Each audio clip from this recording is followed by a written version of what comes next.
All right, back with another reaction video. This video is going to be from the channel called The Villains, and the title is Suspect Realizes His Identical Twin is the Killer. So let's get right into it. That's interesting because my DNA couldn't have been in that car because I've never been in that car. You're saying that's not you? That is definitely not me. I don't have a shirt like that. I don't can't even see the face on that person, but that's not me. Yeah, I don't know. Yeah, fuck, I'll take it. Okay. On July 18, 2008, Duluth, Georgia police found elementary school teacher and adoptive mother of three, Janai Coleman, brutally gunned down in a parking lot. The police rushed to investigate what kind of monster could have been behind this ruthless act. Thanks to eyewitnesses, CCTV footage, and DNA tests, the detectives zeroed in on the prime suspect and had a mountain of evidence against him. Little did they know that all their efforts were meaningless, and the true perpetrator would be someone they never could have expected. We gotta go in that mall, and the lady just got shot. Where at it? That place full. Where the bus station's at. Is she breathing, conscious and alert? Yeah, she moving a little. Did you see where the person is that did it? Yeah, he was in a car, but he pulled off. Like, it was like a baby car. It was 9 p.m. on the 18th of July in Duluth, Georgia, and Janai Coleman was doing what she always did on Friday nights, waiting to pick up her daughter. She had parked her gold Dodge Stratus near Gwinnett Place Mall just outside Red Lobster, where her daughter was finishing her shift. This Just wanted to point out that's a Ford Expedition, not a Dodge Stratus. was her routine. Familiar, safe. But that night, something was off. As Janai sat in her car, a man emerged from a nearby gas station with a gun in hand. Before she could even process what was happening, he was at her window, ordering her to get out of the car. Janai had no chance to react. Before she could even have time to plead or fight back, she heard a gunshot. A single, deafening blast echoed through the lot. The bullet had torn its way through Janai's chest. But the attacker wasn't done. He dragged her from the car and tossed her onto the pavement like she meant nothing, before speeding away in her vehicle, leaving her in a pool of her own blood as she called out in pain for help. Some witnesses rushed to help Janai, while others called 911. When the paramedics arrived, they stabilized her, racing against time to save her life. But just 10 minutes into surgery, Janai succumbed to her injuries. The news shattered the Coleman family. Why would anyone want to kill her? A beloved mother, teacher, and friend who stayed in her lane, avoided trouble, and lived her life with kindness and purpose. So the detectives had just one question. Was this really just a carjacking? The act felt personal, too violent and too bold, more like a crime of passion. But little did they know, the investigation was about to take a turn that no one saw coming.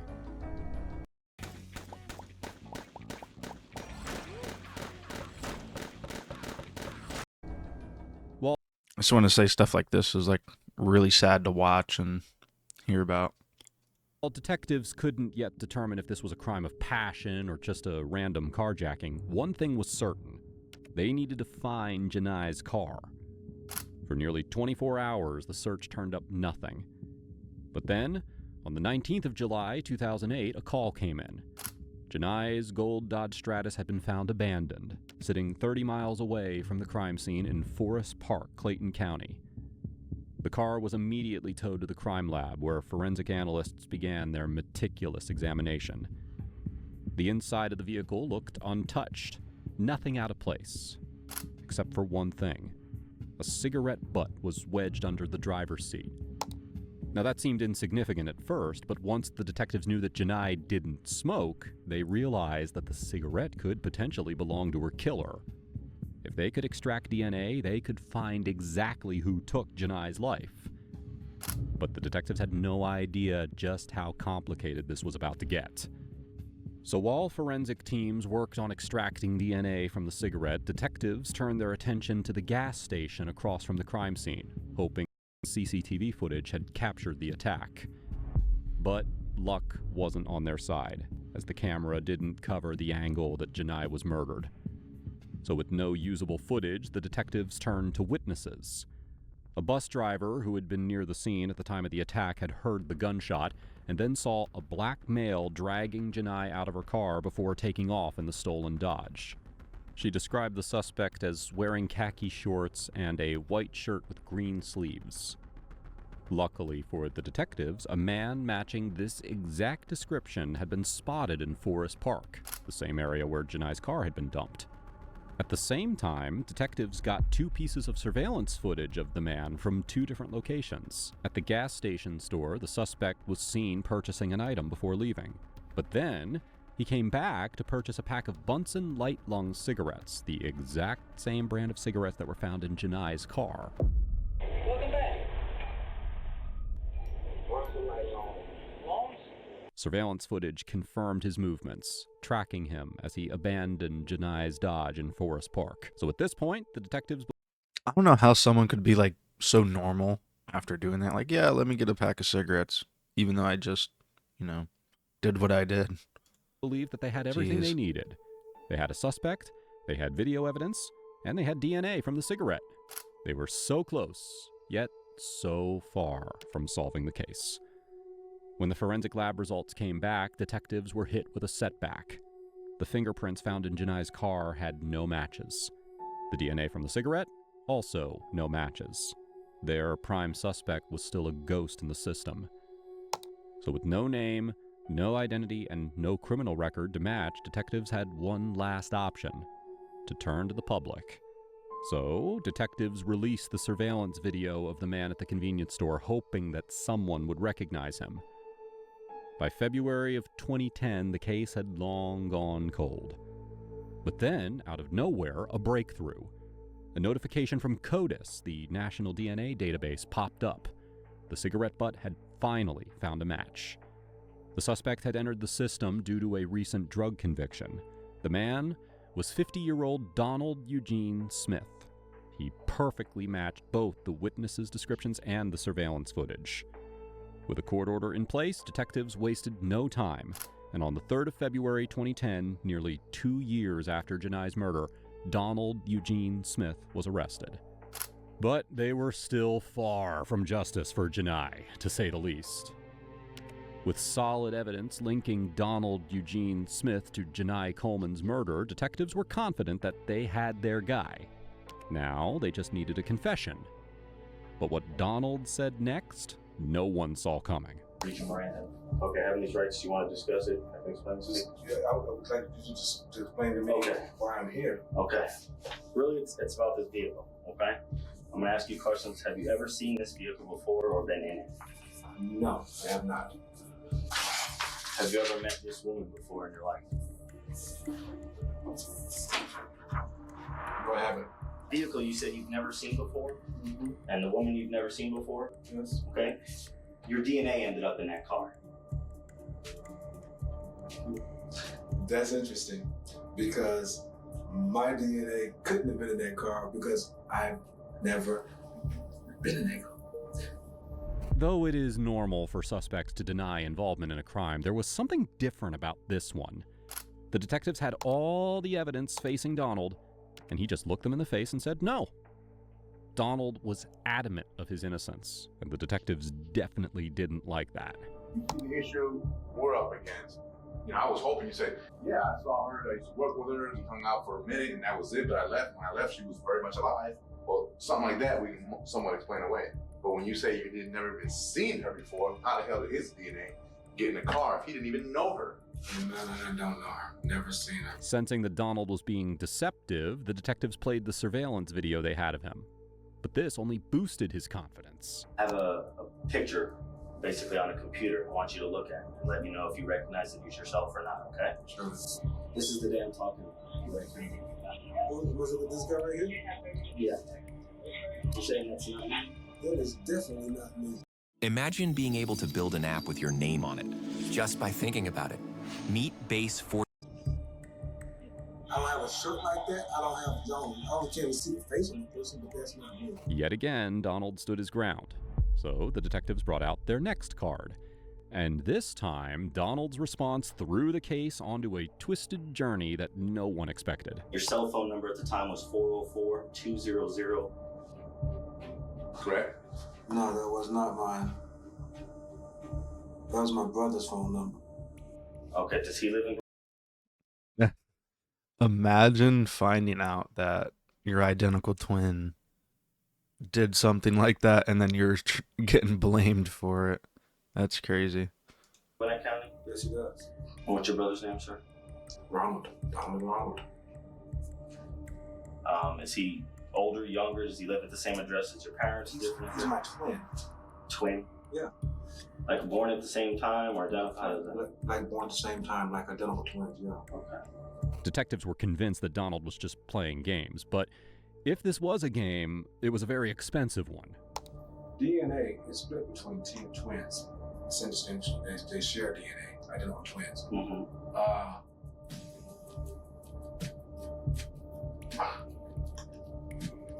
I've never been in that car. For me or Detective Cruz, how would your DNA get in that young lady's car? I've never don't know the young lady, never seen her. There would have to be somebody who shares my DNA, obviously. Conclusion, I'm jumping to what you're saying. If it's somebody shared DNA, then it will have to be either you or your brother. Obviously. Okay. What's phone? What color is this phone? Look, hold on. I'm not going to implicate nobody else in no crime. You're not implicating. I'm just asking what color is your brother's phone. Do you know where he's staying? Yeah, as a matter of fact, I do.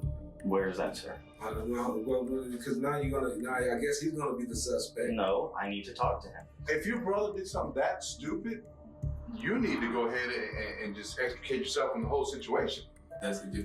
You're right. I don't think I need counseling on that. This is a difficult moment. I understand. Previously that you would do a polygraph. Do you want to just do that? No, but I want to know. Now, when I refuse this test, you gonna go ahead and book me and take me over where you gonna take me to? Right now, you weren't charged. You are under arrest. I'll tell you what. I'll just go ahead and give you some time. You want some fresh water? No. Donald indeed had a twin brother. But were the two accomplices? Or was Donald trying to throw his brother under the bus? Or is he telling the complete truth? Right now, before you skip to the end of the video or watch it, let me know down in the comments, who do you think it was? Hoping to find out, the detectives ran a polygraph test, and Donald failed woefully. Now, obviously, when we show you the video before, obviously you said it wasn't you. You had mentioned to me that you felt strongly it was your brother. Yeah, it's my twin. Now, in light of the fact that I've taken this polygraph, I had no reservations about taking that whatsoever. The lady says that it showed deception when she was asking me the questions. The only thing I kept seeing was my brother doing something like that. It's devastating, actually. As if anyone that we know, mother and father, was to see that same video, anybody that we know that that's him and not me. Not only by demeanor, but certainly by dress. The detectives played the CCTV footage for Donald's sister, mom, and dad, asking them to identify which of the twins was in the footage. And they said it was indeed Ronald in the footage. Additionally, on a smoke break from the interrogation, Donald hand-rolled his cigarettes, something entirely different from the brand found in Janai's car. So now the detectives were confused because Polygraphs aren't always right, which is unfortunate because I bet a lot of people actually have gotten, sent to prison because of polygraph tests, and, come to find out, polygraphs aren't really too accurate. Ronald had no criminal history, so everything pointed to Donald. Ronald was called in for an interview, which he refused, and then he began to dodge the police. They eventually found him hiding in his parents' home. The detectives had focused all of their efforts on Donald, but now, for the first time, Ronald became their new focus. On the 5th of February 2010, Ronald was arrested and brought in for interrogation. We're in a detention type situation, okay? Can you, whatever you're gonna say, could you put it on hold for just a little while? Why is that? Just, can you? You say I'm gonna be here for hours, and can you just put it on hold for a little while? I think you need to draw some blood or something. You want him to draw the blood first? Just, Well, you tell me what you want to do. I mean, I want to talk to you, but before I can talk to you, I gotta read you. I gotta read you your rights. Well, you don't have to arrest me right now. What do you mean I don't have to? Well, what do you mean, Ron? Explain to me. I mean, I have to get this done. This is just a formality, and then we can just talk, and that's fine. If you tell me come back in a little while, I'll come back in a little while. But I have to do this by law. I have to. well, you wasn't by law when you was. We were sitting down talking, and we're having a smoke. I have to advise you of your rights. The fingerprints have come back, okay, and the fingerprints are a match. So for us to discuss the matters of the fingerprints and the other things, I have to advise you of your rights. Okay? You have the right to remain silent. I'm just combobulated right now. I can't. Okay. All right. I'll leave you with your thoughts, and then I'll come back in and you let me know. But you do understand what I've just read to you, right? I understand. Okay. Perfect. Okay. One other thing. So, yes. So then my brother can be released. The truth, though, was that the detectives couldn't release Donald until they were absolutely certain that neither of the brothers was playing games. Okay. I'll get a different phone for you to use. Unless you want to use yours. I mean, it's your minutes. It's up to you. I might as well burn them up. Okay. I'll get it for you. Sit tight. Hey. A whole lot has happened. They'll be letting Donald go as soon as possible. Alright, well, I ain't going nowhere no time soon. I was trying to get them to at least let Donald go tonight, but it just can't happen quite that fast because they had actually made a warrant out for him. So it has to be a process where the district attorney has to get in touch with the judge. It's not like where they can just automatically just release him. But then he's trying to do it before Monday. He's trying to do it. He said he was going to try to do it tonight, but I don't know how it's going to work out. But what? Yeah. Was a search warrant. The charge is murder. Don't look too good. I hate to say that, but no, it doesn't look too good. Damn, I can't. But my little time is running up on this phone. I tell you this, Dad. I'm in deep shit. Yes, I am. Oh yes, I am. Oh yes. Is this something accidental? There's something like that I can almost understand. And I guess that's the question he's saying. Accidental makes more sense, and that's what he was alluding to. You seem to have so much emotion right now. Obviously, you care for someone for 45 years. That's something more that I can understand, but just looking for some understanding. What was said? What was said that made you, that either set you off? Yeah, I guess the only words I could say, like maybe set you off or angered you or upset you for things to have gone the way that they did. I'm not prepared to go to nothing like that. What do you? I'm just not prepared to go into nothing like that right now. I'm just not. Or just because emotionally you can, or is it draining, or? No, I'm just not prepared to give any kind of a statement. Okay. Do you know when maybe you might be prepared to talk to us about it? You need some time. I need to get past the hard. The what? I'm sorry. Would you like to see your brother? I just want my brother to go. Your brother really wants to see you. He misses you and he's worried about you. He asked me, "Can I see my brother? I really like to see my brother." Those are the exact words out of his mouth. I want to see my brother. You talk to him today?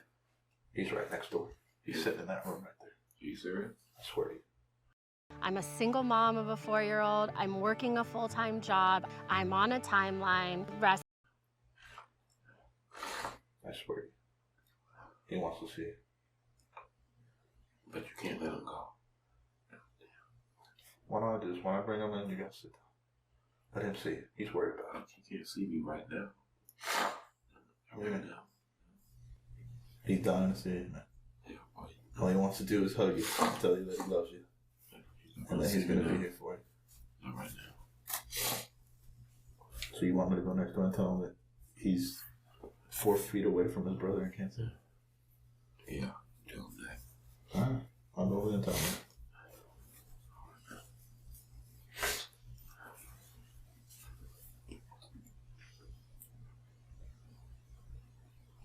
Why don't you get some water, gather yourself together, and see your brother. From the moment that Ronald stepped into the police station, it was obvious that something was off. He was visibly restless, and that phone call that he made to his loved ones did not seem to make things better. Detectives saw an opportunity, and they thought that the best way to break Ronald down was to put him face to face with Donald. But before bringing him in, they did this. I want to do, I don't know if you knew this one, but this is the woman, okay? And her name was Janai, okay? She had 3 adopted children, all right? She was a school teacher. Her family begged me just to find out what happened. They begged me. And they're very religious people. I'm kind of curious what actually like caused him to actually do it, because whenever they brought him in, he said he had like no criminal record. So I'm just curious. And they were more just wanted to know why than anger. And they stressed that to me. Okay? Her cousin's a deacon. Now, they're from another state. She had 3 little adopted children, okay? They just wanted to know why. And I promised them I would at least ask the why. And I perceived it to be accidental, okay? But I don't know. And I promised them I would ask why.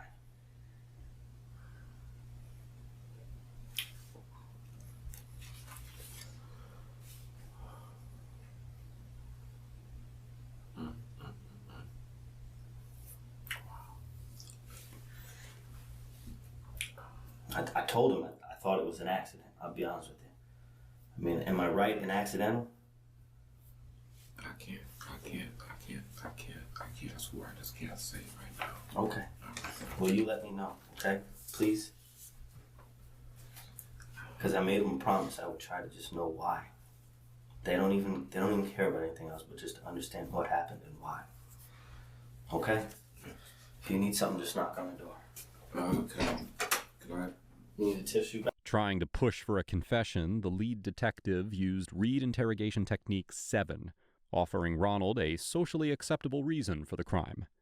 Usually, most suspects jump at this chance, eager to minimize their guilt. But Ronald was so devastated that he shut down completely. So, they sent in Donald. Look, here you go.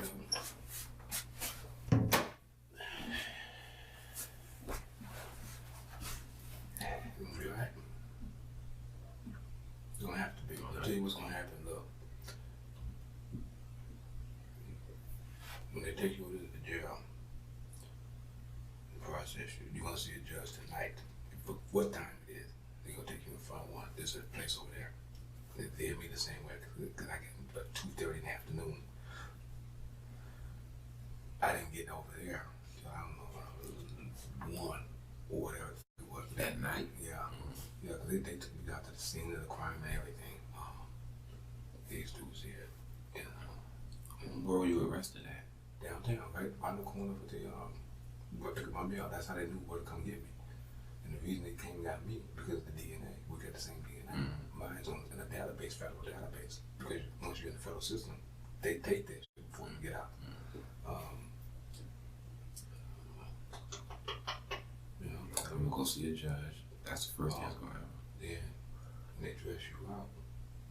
You're gonna put you on suicide watch. They do it to all people with serious charges like that. And they put you in like a cell, got a lot of glass on it. And they put you in you'll be naked. Except for some gown. That's a padded gown. That's that, that thick stuff. Just, strap it off. And then Like a Velcro. Yeah, and then a padded blanket on a little mat. But yeah, they'll be there for at least 3 days, at least 72 hours. And then somebody come talk to you every day, but you'll be able to see them out there. And in that jail, don't give nobody no motherfucking hard time. They got them motherfuckers running around in there at the cars.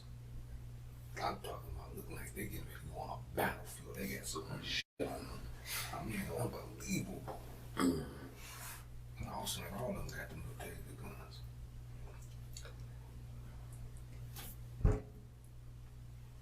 Let's be real, running a photography business takes more than just great photos.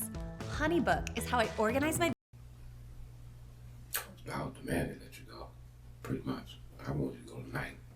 He said it's just a process that got to be go through or something. But Isn't that already kind of admitting that he did it, because obviously they share the both same DNA, and one of the brothers know they didn't do it, and this one is saying, I wanted them to let you go tonight. I don't know how, I guess I just need a formal confession, I guess. I mean, because they're gonna let you go. No, I know that. But I was trying to get to do it like now. Let go now. But it's something about once you was already a warrant was sworn out. Yeah, they had to go through do the and come through the district attorney or something. I said, well, so does that mean till Monday? No, sometime I don't know. And he said maybe not. He said it could happen tomorrow. He says it's a process. It depends on the people. But their plan didn't work. The twins refused to talk about important details. And when it became clear that they weren't getting anywhere, the detectives separated them again. Difficult for you. I know there's a lot of things that are going through your mind and things that are processing. I understand that. However, this is our only opportunity to get what happened out there out, and in a way that people could understand. This is it. After we conclude here in the next few minutes, you'll be taken over to the county jail. And the next time that you see Detective Cruz will be in a preliminary hearing, and it'll be a different setting. He will present everything that he has on the case, which is overwhelming. When I mean video, the DNA, more video, the prints, the phone records, the video on the other end where you're seen getting out of the car, wearing the same exact clothing you were at the Quick Trip, the same clothing that the witnesses saw you at the bus stop. I mean, it's overwhelming. I can't put it any other way. That's why I stress to you the importance of why. People are going to ask. 12 jurors are going to say, okay, wait a second. Why did this happen? And they're going to look at us and we're going to explain. We sat with them. We gave them the opportunity. This is what happened. Some things went wrong. I don't know if some insults were thrown out there. I don't know. You haven't been, the interaction I have with you, what happened out there just doesn't match up to you, but obviously something went wrong. Something went wrong. I'd like to know. Detective Cruz would know. I don't know the family would. The family's not even mad at you. Do you know that? The family, the only thing that family look at stuff like this is closure. This whole time they're in this realm of why did this happen? Why is this going on? They're not mad at you. They just want to know why she had to go away. That's simply put why they want to know. I can't begin. I don't know. I wasn't there. I have no idea what things set you off that day that ended up with you in Forest Park, her here, and her not with her family anymore. Though that's what we're looking at when this is all said and done. She's not here. She had a bunch of children. She had 3 adopted children that she had. She was a church-going lady. She was sitting there waiting on her, I believe her daughter that worked at Longhorns, I believe. Red Lobster. I'm sorry, Red Lobster. That's all she was doing, just waiting, minding her own business. And for some reason, her world and your world connected. The reasons why, I don't know. Do I want to know? I think everybody would like to know. It's important. I don't think you're a cold, calculated murderer. I don't believe that. But something, either she said, you guys had a disagreement, something went wrong at that car, and she's no longer here anymore. Hopefully he actually says, why he did it and everything that happened so the family can, get closure.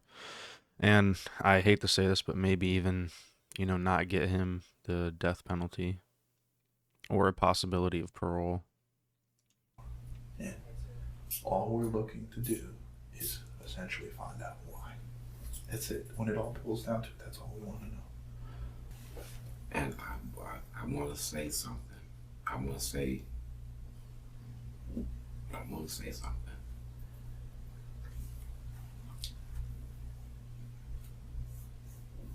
Smoke one cigarette. Okay. And we'll come back and talk. Fair enough, Ron. You've been good. I'm gonna get me a smoke. Have a smoke.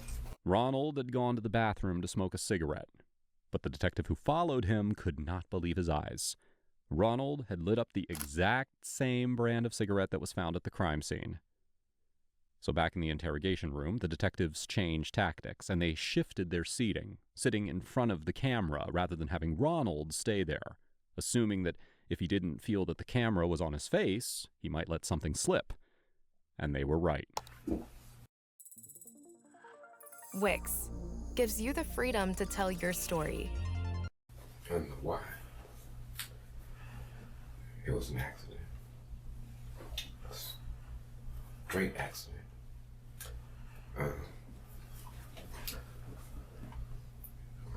It was a hair trigger.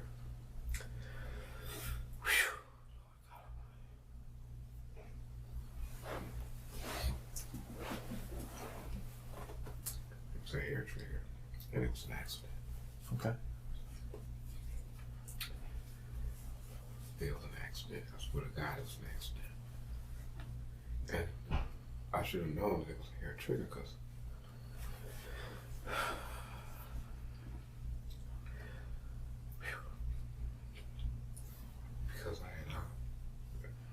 I had accidentally shot.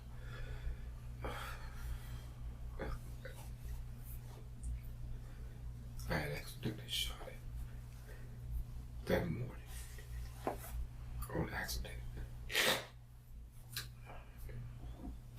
And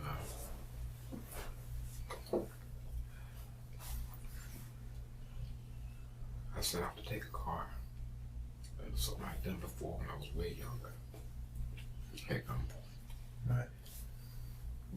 But always in my mind, it was if the gun was just for something, so there wouldn't be much resistance. But it was an accident. I was in the hotel room that morning, and the gun went off. I had it in my hand, and it handed down. I barely touched them. And the same thing happened later that evening.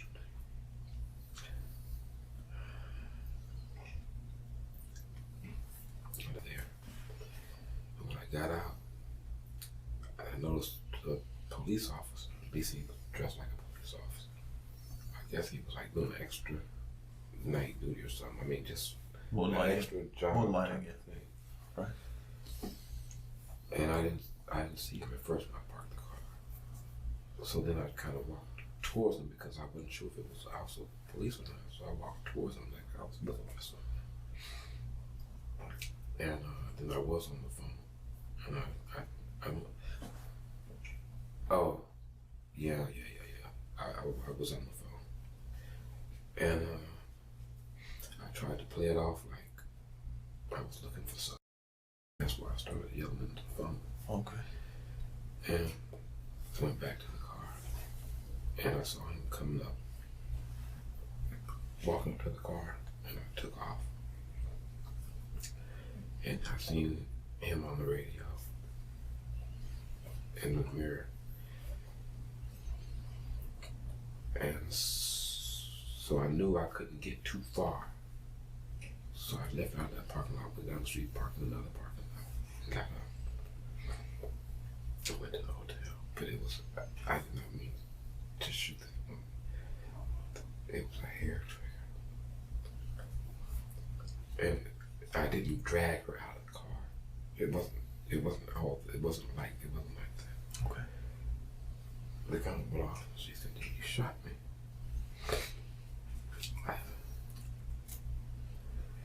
So how was she gonna take her with you? So you? No, she got out of the car. Oh, okay. I didn't drag her out of the car. Okay, all right. It wasn't. Different witnesses see things differently, especially when they hear something. I did not drag that woman out of the car. Period. I wouldn't care what anyone say. I did not do that. Right. I didn't mean for the gun to go off in the first place. You're just trying to get a car. She got out of the car. And